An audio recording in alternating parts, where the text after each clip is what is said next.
പ്രവാസി വ്യവസായിയെ തോക്കുചൂണ്ടി തട്ടിക്കൊണ്ടുപോയി കോതകുർശിയിൽ തടവിൽ പാർപ്പിച്ച് 70 കോടി രൂപ മോചനദ്രവ്യം ആവശ്യപ്പെട്ട കേസിൽ 2 പ്രധാന കണ്ണികൾ കൂടി പിടിയിൽ. ഒറ്റപ്പാലം കണ്ണിയമ്പുറം JK നഗർ ചാത്തൻപിലാക്കൽ വിഷ്ണു എന്ന സൽമാൻ, കാസർഗോഡ് ഭീമനടി ചിറ്റാരിക്കൽ ഒറ്റത്തേയിൽ ഷമീർ എന്നിവരെയാണ് ക്രൈംബ്രാഞ്ചിന്റെ പ്രത്യേക സംഘം കോഴിക്കോട് നിന്ന് സാഹസികമായി പിടികൂടിയത്.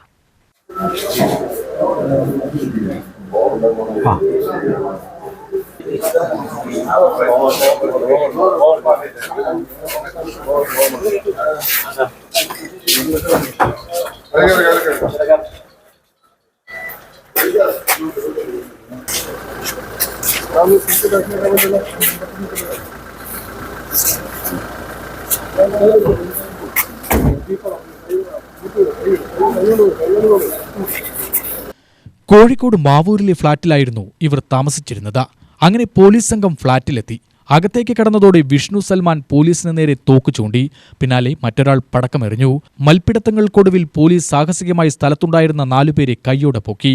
വ്യവസായിയെ തട്ടിക്കൊണ്ടുപോയ കേസിൽ വിഷ്ണുവിനെയും ഷമീറിനെയും, പോലീസിനെ ആക്രമിച്ച കേസിൽ മറ്റു 2 പേരെയും പ്രതി ചേർത്ത് പോലീസ് അറസ്റ്റ് രേഖപ്പെടുത്തി.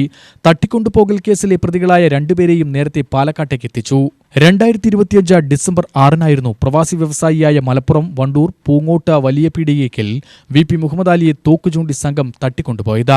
പിന്നീട് കോതകുർശി പത്തംകുളത്തെ പൂട്ടിയിട്ട വീട്ടിലെത്തിച്ച ശേഷം വീഡിയോ ചിത്രീകരിച്ച ബന്ധുക്കൾക്ക് അയച്ച 70 കോടി രൂപ മോചനദ്രവ്യം ആവശ്യപ്പെട്ടെന്നാണ് കേസ്. ഈ വീട്ടിൽ നിന്നും സംഘത്തിന്റെ കയ്യിൽ നിന്നും രക്ഷപ്പെട്ട വ്യവസായി വാണിയംകുളത്ത് സ്വകാര്യ ആശുപത്രിയിൽ ചികിത്സയിലായിരുന്നു. കേസിന്റെ മുഖ്യ സൂത്രധാരൻ വ്യവസായിയുടെ ബന്ധു പൂങ്ങോട്ട് സ്വദേശി സിയാസാണെന്ന് തിരിച്ചറിഞ്ഞ അന്വേഷണ സംഘം ഇയാളെ മാസങ്ങൾക്ക് മുൻപ് അറസ്റ്റ് ചെയ്തിരുന്നു. മാവൂരിൽ നിന്നും പിടിയിലായ 2 പേർ ഉൾപ്പെടെ ആകെ 22 പേരെയാണ് പോലീസ് ഇതുവരെ പിടികൂടിയത്. ഏതാനും പേർ കൂടി പിടിയിലാകാനുണ്ട്. ക്രൈംബ്രാഞ്ച് ഇൻസ്പെക്ടർ V രവികുമാറിന്റെ നേതൃത്വത്തിലാണ് അന്വേഷണം. UTV news, Palakkad.